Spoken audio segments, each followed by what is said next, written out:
Hasi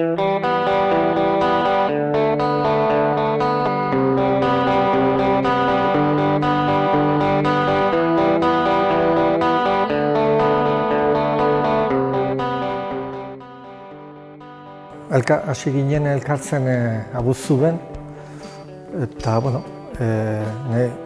oraia betetzen dira 40 urte, nahi nuen eman pixkete garrantzitsua.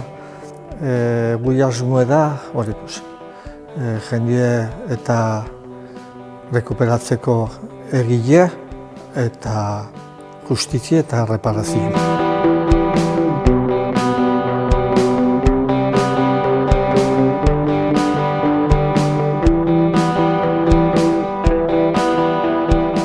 Antolatu dugu 2 egun, azaroan 9 Launbetan, 7:30,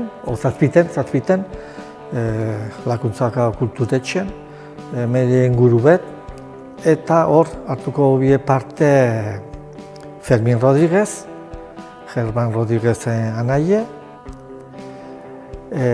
Txaro Arregi, Mikel Arregiren arreba, Eneko Etxeberria, Jose Miguel Etxeberria Naparranen aneie, Idoia Zabaltza, Mikel Zabaltzaren arreba, eta Nerea Zabala, Basajonen arreba.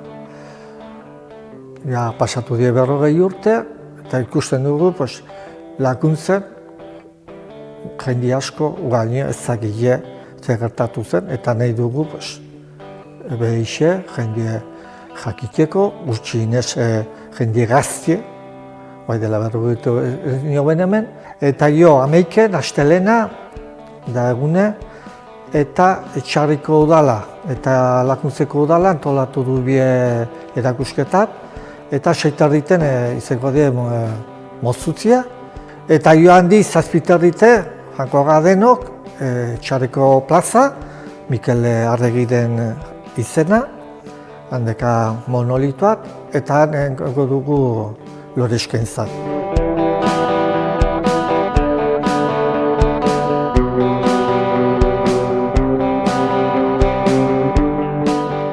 Mikel Arregi, 1979ko azaroaren 11an Guardia Zibilak bera zijoan kotxea tirokatu zenean hil zen. Mikel Arregi bazen Lakuntzako gazte bat, 31 urte zituen hil zutenean.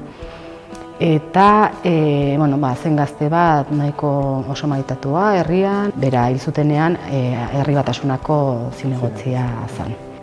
Kontua da, bersio ofizialak edo pixka bat egindako bidegabekeria justifikatu beharra zeukaten, bizi zen garai gatazka politikoaren testu inguru hartan justifikatu beharra zekan, eta bertsio ofizialak azaleratu zuena zen kotxea kontrola saltatu zuela eta horregatik tirokatu zutela kotxea. Eta epaiketan bera akreditatua gelditu zen, han ez zegoela kontrolik. Kotxea zijoan batek esaten du, kuartelera eman zutenean Guardia Zibilak esan ziela 2x1.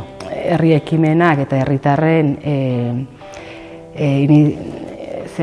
iniziatibaren bitartez defendatzen duguan. Ez zegoela kontrolik eta Guardia Zibilak bidegabeki tirokatu zuela kontrola.